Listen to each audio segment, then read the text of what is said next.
നമസ്കാരം. നമുക്ക് ചുറ്റുമുള്ള ലോകത്തെ ഒന്ന് നിരീക്ഷിച്ചു നോക്കൂ. മിക്കവാറും ആളുകൾ തങ്ങൾ എത്രത്തോളം ബുദ്ധിയുള്ളവരാണെന്നും അറിവുള്ളവരാണെന്നും മറ്റുള്ളവരെ ബോധ്യപ്പെടുത്താൻ കഠിനമായി ശ്രമിക്കാറുണ്ട്. ഓഫീസിലായാലും സുഹൃത്തുക്കൾക്കിടയിലായാലും എല്ലാം അറിയുന്നവൻ എന്ന ഇമേജ് ഉണ്ടാക്കിയെടുക്കാനാണ് പലരും മത്സരിക്കുന്നത്. എന്നാൽ ഇതിനെല്ലാം വിപരീതമായി ചിന്തിക്കുന്ന ഒരു പ്രത്യേക വിഭാഗം ആളുകളുണ്ട്. ലോകത്തിലെ ഏറ്റവും വലിയ തന്ത്രജ്ഞരും ബുദ്ധിമാന്മാരും പലപ്പോഴും ഒരു കാര്യം ചെയ്യാറുണ്ട്.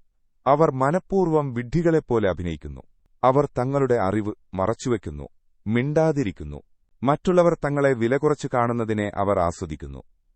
എന്തുകൊണ്ടാണ് ഇത്രയും അറിവുള്ളവർ ഇങ്ങനെ ചെയ്യുന്നത്? ഇത് ഒരുതരം ഡാർക്ക് സൈക്കോളജി തന്ത്രമാണ്.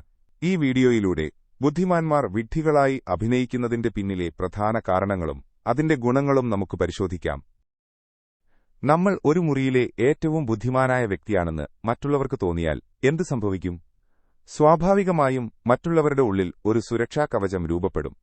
അവർ നിങ്ങളെ ഒരു എതിരാളിയായി കാണാൻ തുടങ്ങും. നിങ്ങൾ പറയുന്നതിലെ തെറ്റുകൾ കണ്ടുപിടിക്കാനും നിങ്ങളെക്കാൾ മികച്ചവനാണെന്ന് സ്വയം തെളിയിക്കാനും അവർ ശ്രമിക്കും. എന്നാൽ നിങ്ങൾ വളരെ സാധാരണക്കാരനായ അല്ലെങ്കിൽ അത്ര ബുദ്ധിയൊന്നുമില്ലാത്ത ഒരാളാണെന്ന് അവർക്ക് തോന്നിയാൽ അവർ റിലാക്സ് ആകുന്നു. അവരുടെ പ്രതിരോധം താഴുന്നു. അവർ നിങ്ങളെ ഒരു ഭീഷണിയായി കാണാത്തതുകൊണ്ട് അവർ വളരെ സ്വതന്ത്രമായി സംസാരിക്കാൻ തുടങ്ങുന്നു. ഈ സാഹചര്യത്തിൽ അവർ തങ്ങളുടെ വ്യക്തിപരമായ കാര്യങ്ങൾ, രഹസ്യങ്ങൾ, ബിസിനസ് തന്ത്രങ്ങൾ എന്നിവയൊക്കെ അറിയാതെ തന്നെ നിങ്ങളോട് വെളിപ്പെടുത്തിയേക്കാം. ചരിത്രത്തിലേക്ക് ഒന്നു നോക്കിയാൽ ഏറ്റവും വലിയ ചാരന്മാരും ഭരണാധികാരികളും ഈ തന്ത്രം ഉപയോഗിച്ചതായി കാണാം.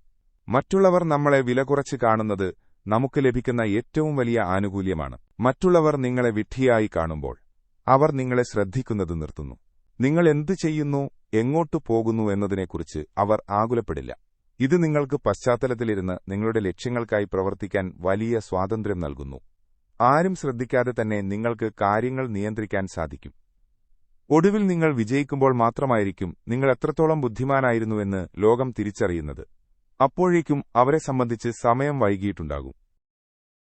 ബുദ്ധിമാന്മാർ പലപ്പോഴും ഒരു തന്ത്രം പ്രയോഗിക്കാറുണ്ട്. അവർക്ക് നന്നായി അറിയാവുന്ന കാര്യങ്ങളിൽ പോലും അവർ വളരെ ലളിതമായ ചോദ്യങ്ങൾ ചോദിക്കും. ഇതെങ്ങനെയാണ് പ്രവർത്തിക്കുന്നത്? എനിക്കിത് മനസ്സിലായില്ല, ഒന്നുകൂടി വിവരിക്കാമോ? എന്നൊക്കെ അവർ ചോദിക്കുമ്പോൾ മറ്റുള്ളവർ വലിയ ആവേശത്തോടെ കാര്യങ്ങൾ വിശദീകരിച്ചു കൊടുക്കും. ഇവിടെ രണ്ട് കാര്യങ്ങളാണ് സംഭവിക്കുന്നത്. ഒന്ന്, വിശദീകരിച്ചു കൊടുക്കുന്ന ആളുടെ ഈഗോ തൃപ്തിപ്പെടുന്നു. അതുകൊണ്ട് അയാൾക്ക് നിങ്ങളോട് കൂടുതൽ താൽപര്യം തോന്നും.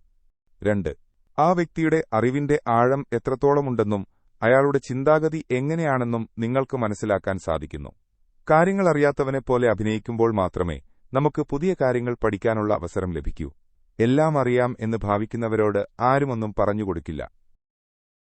നമ്മുടെ സമൂഹം പലപ്പോഴും ശബ്ദം കൂടുതലുള്ളവനെ ബുദ്ധിമാനായി കണക്കാക്കാറുണ്ട്. ആത്മവിശ്വാസത്തോടെ സംസാരിക്കുന്നവൻ പറയുന്നതെല്ലാം ശരിയാണെന്ന് ആളുകൾ വിശ്വസിക്കും. എന്നാൽ സൈക്കോളജി പറയുന്നത് ഇതിനെ കോൺഫിഡൻസ് ഇല്യൂഷൻ എന്നാണ്. യഥാർത്ഥ ബുദ്ധിമാന് താൻ ബുദ്ധിമാനാണ് എന്ന് മറ്റുള്ളവരെ ബോധ്യപ്പെടുത്തേണ്ട ആവശ്യമില്ല.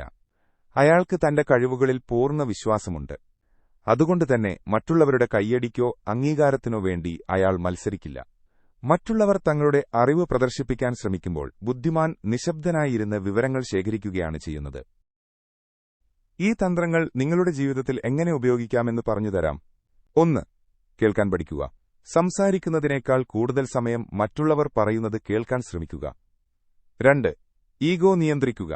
നിങ്ങൾക്ക് ഒരു കാര്യം അറിയാമെന്ന് തെളിയിക്കാനുള്ള ആവേശം നിയന്ത്രിക്കുക. 3. നിരീക്ഷിക്കുക. സംഭാഷണങ്ങളിൽ ആളുകളുടെ ശരീരഭാഷയും അവർ പറയാതെ പറയുന്ന കാര്യങ്ങളും ശ്രദ്ധിക്കുക. 4. ലളിതമായിരിക്കുക. നിങ്ങളുടെ അറിവ് വലിയ വാക്കുകളിലൂടെയോ ജാടയിലൂടെയോ പ്രകടിപ്പിക്കാതിരിക്കുക.